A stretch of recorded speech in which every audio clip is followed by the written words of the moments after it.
litre V8 BMW X5 daily driver, and it is by far the worst car I've ever owned. And although it makes very cool noises, this car has given me nothing but problems. The last time you saw this car, I had just bought it and it had left me stranded already. No, I regret getting a V8. I should have just got a Honda Jazz, honestly. It turned out that the alternator had gone bad, so I replaced it. And everything seemed okay. No! That was a little bit on the gas. Damn! I think I actually solved something. It's still running. Until a few days later. Sake. Oh my god! This noise could have been the transfer case, which is so common on going bad on these X5s, or it could have been the front differential, which I wanted it to be because that's the cheaper option. So I started with draining the oil for the front diff, and this is what I was met with. Oh, okay, there's a lot of it. Doesn't look too shiny. It looks fine. Oh, it does look shiny. Oh. Yes. Oh. That's what I'm saying, look at the hand. Oh yeah, you have a lot of gears in your hands right Yeah, now. oh my god, so expensive. A literal disco. I do like sparkles, but not in my oil. This told me two things. One, the front differential is broken. But more importantly, I can fix the car for free. Kind of. All I had to do was disconnect the prop shaft going from the transfer case to the front differential and the two drive shafts connecting the front wheels to the diff. That then means I have a rear-wheel drive car and the broken front differential doesn't actually do anything. What are you doing? Hmm? What are you doing? Nothing. Me? Just hanging around. But not long after, there was a new issue. The front suspension parts were starting to fail, all at once it seemed. So literally every time I drive, the steering wheel shakes like it's a washing machine, and there's so many noises coming from the car. So I bought all of this to try to fix that issue, which is basically the whole front end of my suspension is getting replaced. So just to recap, I've barely even owned the car and it has had 3 major issues already. What is that water from? Oh look, it's the headlight cover we lost. Anyway, let's sort out this front suspension. The first thing I'm removing is the big control arm, which is held on with a bolt on the subframe and a ball joint on the knuckle. Amazing! No wonder my car was making that much noise going over bumps. Bruh. A ball joint is definitely not meant to be that loose, but if it is, it will create loose steering and make a bunch of noise. Exactly what I'm experiencing. But as you can see, this ball joint isn't coming off that easy. It literally looks like it's welded on. It looks like it's one piece here, and I don't know how I'm meant to take this ball joint off. I've looked online and everyone is using an air hammer to remove it, which I don't have. I do have this chisel though, and I do have a hammer. So I'm gonna give it a try and hope for the best, but it's been in the pain in my ass. Before you say anything, I know that this chisel isn't suitable for what I'm doing, but not all my tools are with me. But more on that later. We've changed tools. Okay, maybe you should hold this and I hit. Ah, you mother. It's safe to say that Rob no longer trusted my hammering skills, so he took over. But even after quite some time, not much was happening. So the next step is trying to get more access by removing the end of the front drive shaft so that we can get to the top of the ball joint and hammer it downwards. We even tried adding heat, but after all of that, the ball joint was still not budging. I'm completely defeated. This ball joint has got the better hand of me. I mean, the ball joint's already bent. Like, there's no going back now. I've already bent the tab on it, so I can't reuse it anyway. My dad apparently has a tool in his van that I could possibly use for it, but I need to wait for him to come home. So in the meantime of that, I'm gonna do the drop link and the other lower control arm on this side, and hopefully, come on, let's hope that it's not so much issues, yeah? Let's hope it's smooth, I can move forward good, and it's all gonna be fine. That will never be the case with me, will it? So difficult to work on. I don't understand. Like every time, every job is so hard. I worked on such old cars, and why is it this car giving me the issue? It's the newest car I own. Ah!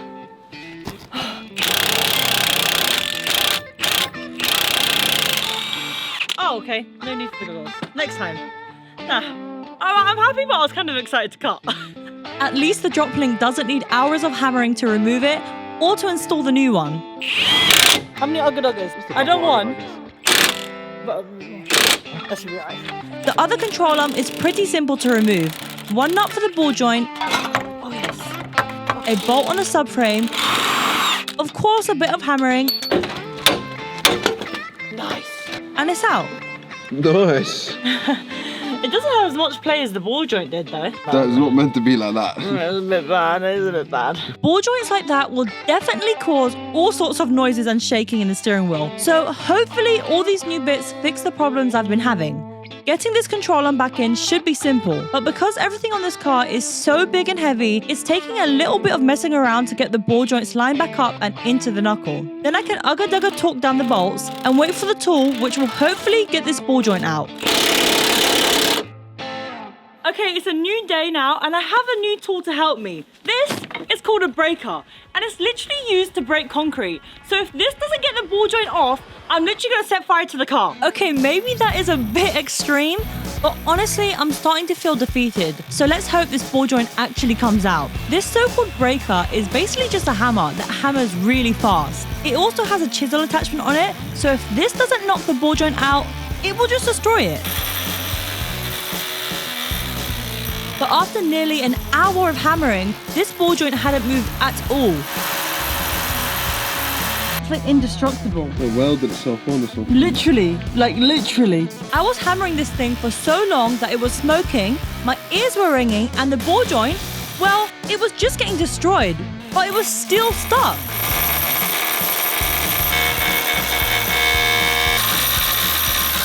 I don't think I've had something so cemented onto a car. Like I've never had a part like this before ever. And I removed so many car parts off the E30, which is 30 years old. And nothing was as hard to remove as this ball joint as being on the X5. I'm just gonna try this sand belt, even though it's nothing compared to what I was just using, but I'm gonna try get around the edges that I can't get to with this concrete, what is it called? Smasher, grabber. Concrete breaker.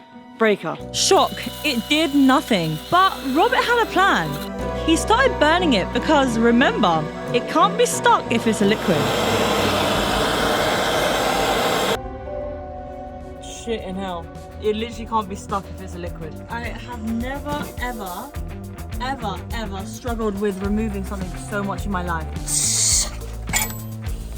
Look at this setup. Yes! Yes! Oh my gosh, that has took him literal hours.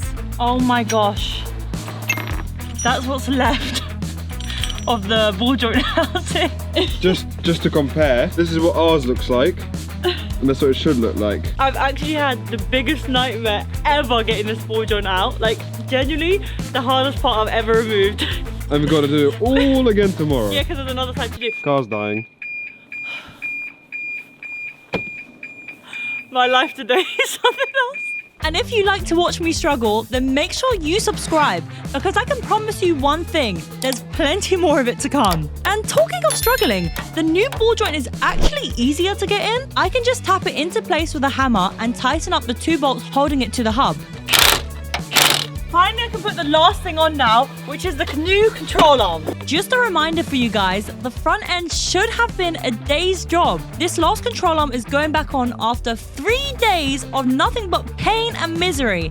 And to make it even worse, I still have the other side to do. Yeah, should be right. Couple ugga-duggers. Couple ugga-duggers. Like, everything looks fresh here, minus the tie rod, the outer tie rod. And I actually thought the kit I ordered came with an outer tie rod, but clearly it didn't. But just, you know what I mean? Just don't tell anyone, because I'm not going to change it. I'm going to tighten that last bolt, put the wheel on, and never take that wheel off again. To be fair, I think the drop links and the ball joint was a bigger problem. I think that ball joint was the problem, not the biggest, the AE problem. The worst. Finally, I've done something on the X5. Something is complete on it. That has so many challenges along the way, but finally, one side is actually complete. Yeah, you got the other side still to do. I'm not gonna make you guys watch it because that probably was already a brain damage for you. I'll show you the other side in 3, 2, 1. Look at this. Guys, It took me 2 days, by the way, to do the other side. 2 days! Look at this! This is the ball joint, the one I took off from the other side that you guys didn't see. Much better condition compared to the one you guys did see. So that Amazon tool did actually do good. I really highly invest you should do that, yes. So get that. That didn't even make sense. Get that if you gotta do this, because otherwise you're gonna do this. But yeah, guys, no test drive right now. I'm gonna drop the car down from the front. No, we're gonna keep it. Keep it up? All right, I'm gonna pick up the back of the car because I think my rear diff is gone as well. Yeah, so front diff gone, rear diff gonna go, no diff car. You heard that right. One problem fixed, straight on to the next. So right now I have all of the parts I need to hopefully solve all of the issues I have at the rear of the car. My diff is moving up and down. So I have all these diff bushings that should try and fix that. Also, to get to the diff, I have to remove the exhaust. So I got a bunch of exhaust hardware because I'm pretty sure I'm gonna have to cut a bunch of stuff off to get to the diff. And also, every time I go from drive to reverse, there's this horrible clicking noise.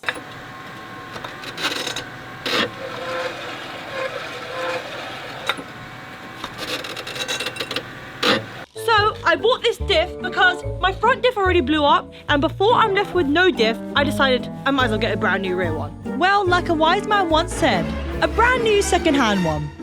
And of course, to get to the rear diff, a whole bunch of other stuff has to come off first, starting with the exhaust. I just need to remove the back box, which is connected to the front part of the exhaust with only 4 bolts. The bottom 2 are easy to remove because you can actually get to them.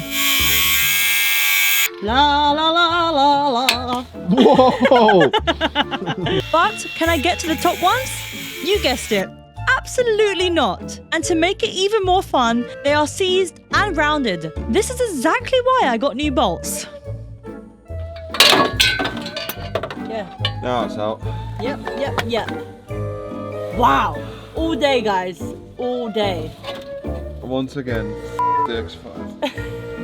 Next up are the exhaust mounts. These bolt up to a huge washer sort of thing which has a subframe bolt going through it. And you guessed it, the studs on these washers are broken, so the nut just spins the whole thing. Luckily, the rubber hangers are already split, so I can just pull the hangers out. Then there are 2 more hangers behind this plastic trim. Of course, there is a stripped rusty screw holding it in, so I'm just twisting it out of the way instead, which gives me access to the last 2 hangers holding up the rear section of the exhaust.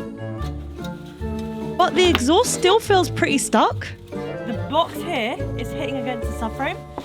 Maybe I should change my angle. Yeah, you need to see this. You need to see this. Oh, what, the back of it is hitting? Yeah, it's hitting the subframe. Right. That's what I mean. Yeah, I definitely can't take the exhaust off in that direction, so I'm gonna take off the rear bumper and take the exhaust off from that direction. Even more parts have to come off. To be honest, I should have known the bumper will eventually have to come off, but luckily I just have the 2 crash bar bolts to remove, and then the whole thing can just slide off its clips from the sides. Nice. Thankfully my foot wasn't there. Oh. Alright. Well, it wasn't meant to fall, but it has. Well, hey. Finally. Even the bumper's heavy. Everything's heavy on this car. Finally, I can remove the last 2 bolts holding up the exhaust. Okay, my plan for today is to remove the heat shield. My plan for tomorrow is to remove the diff. Why on separate days? Because this car has proven that one thing takes 1 day. That's why I'm 7 days into this, wherever this is. Right now, if I could explain how much I need a ramp, I'd just show you by saying that the diff is hitting my back. And that's the kind of space I have. Where am I gone? I'm right above the exhaust now. Will this fall on my head? No. Okay. Maybe. Sick. You might be wondering, Laura, why are you removing more exhaust hangers? Well, just like everything else on this X5, to get the heat shield off, even more parts have to come off, because these exhaust hangers bolt to the same studs as the heat shields. Yay! Yeah, see, that's why I have nails. They're like flatheads. It's off from the heat shield. It's off. Just as a reminder for you guys, wear your safety goggles when you're working under a car. Just move down. Get me goggles, get me goggles. 10 hundreds of dust in my eye. Oh, I haven't even opened my eyes yet. I can't open my eyes. Just blink. Blink. Bro. No, check it out, don't just film it and laugh. Am I the medical support or am I the cameraman? Please check, I ain't got a medic yet. Let me go wash my eyes off. So while I go and sort my eye out, Rob is carrying on with the heat shield. This is a message for other people. Make sure you wear protective goggles when working on cars. How Lesson bad does it learned. look? You look ill. I should... But there is still some daylight left, which means we keep working. I can now actually get to the parts attached to the diff, like the prop shaft. The prop is held in with a couple of nuts that I'm removing now. Then Rob is putting the car into neutral so I can turn it and access the rest of the nuts. Then to allow the prop to move, I need to remove the center bearing, and then that allows me to wiggle out the prop from the diff. Oh, yes. That could have hit my face. That could have knocked you the out. That would have knocked... Could have took a tooth out, actually. Can you tell I'm on a different energy today, guys? I'm f***ing ready. Excuse my French. I am very determined. Since what happened last time, when this car tried to kill me, I've had a sleep, I've had a rest, and I've recovered. I've got my goggles, because ain't no way I'm getting that rust in my eye again, and I'm ready. Next time you see me out here, I'm going to be out with a diff. After being re-energized and my eye sorted out, it's time to get this rear diff out. These are held in with 6 bolts each, and the same as the prop, I remove the ones I can get to, then Rob can release the handbrake and turn the wheels to reveal the rest of the bolts. Then, after knocking the drive shaft out, the diff is ready to come out. There are 2 bolts at the front and another at the very back. And just like that, we can lower the diff down onto the jack and pull it out. I can't believe we got it out. We've actually got somewhere. The car's diffless. Leave me alone with the diff now. So now the diff is out, we need to remove the 3 diff bushings, because if you guys remember, which was like 2 weeks ago now or something, I got 3 new bushings for the diff. To get out the bushing, I'm using this, I don't know what you call it, but I'm gonna say it's the cup method. On the bottom side here, I've got the plate, I've got the cup, then obviously the housing where the bushing is in, and at the top I can't fit another cup, so I've got a socket instead to push down on the bushing, and then obviously the nut again. And I can't fit a ratchet on there, so I'm using a spanner. I'm going to tighten up this nut at the top here, which is going to push down my socket, which is going to push down my bushing into my cup, essentially. Hopefully it goes as smooth as I just said that. Yeah, so let's see. To my surprise, it actually is going just as smoothly as I had hoped. Yeah! Laura 1 X5 20. It's out. Even the second bushing came out pretty easy. Beautiful. Wow, that came out super good, man. I'm really happy. Look, bushing's out. This rear bushing here, the core came out just by touching it. Facts. So Laura, you're gonna do the honors of trying to hammer it out. Facts. If not, we're gonna cut it. Yeah, boy. Of course it isn't going to be as easy as that. Because we have close to no access to this rear bushing, I'm using this grinder drill bit, which works like a file, but instead it's a small drill bit. Using this and a bunch of hammering with a chisel, we eventually got the old bushing out and the new ones in, ready for our new diff to go in.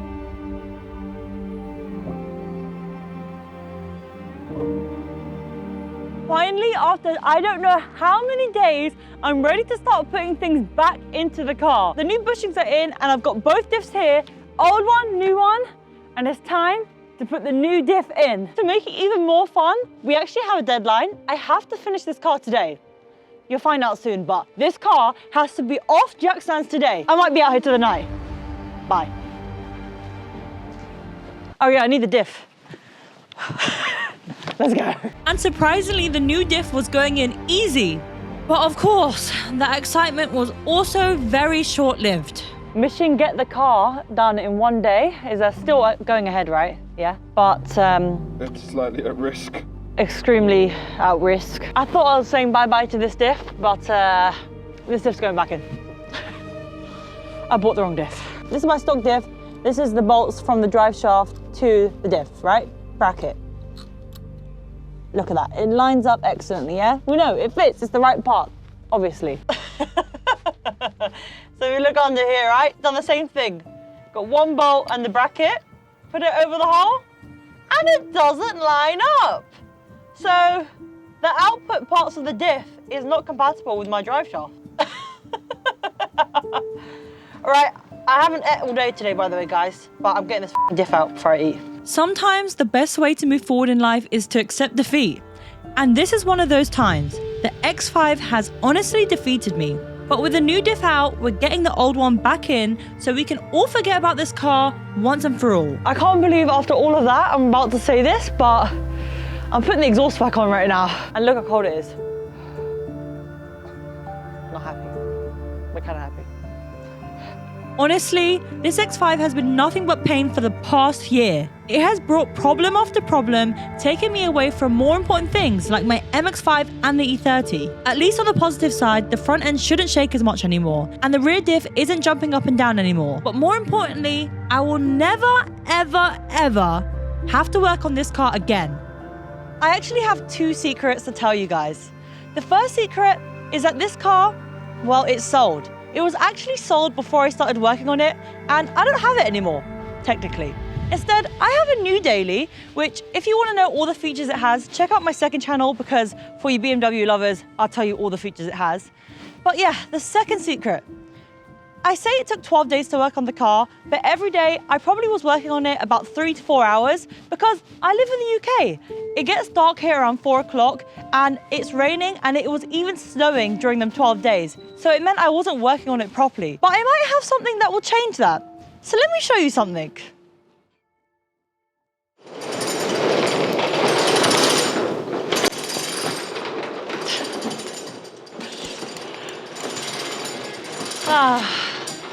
I got something big to show you guys. I've injured my cameraman and I might need a new one because... You right, mate? No. Let's have a look. Let's have a look. You can't put that on YouTube. Oh, you can't see? Oh, well. He's bleeding. He's having a period from his mouth. Yeah, you literally attempted to murder me then. I went to help her move the exhaust out the way. And she took the socket off the gun and went whoop, bang!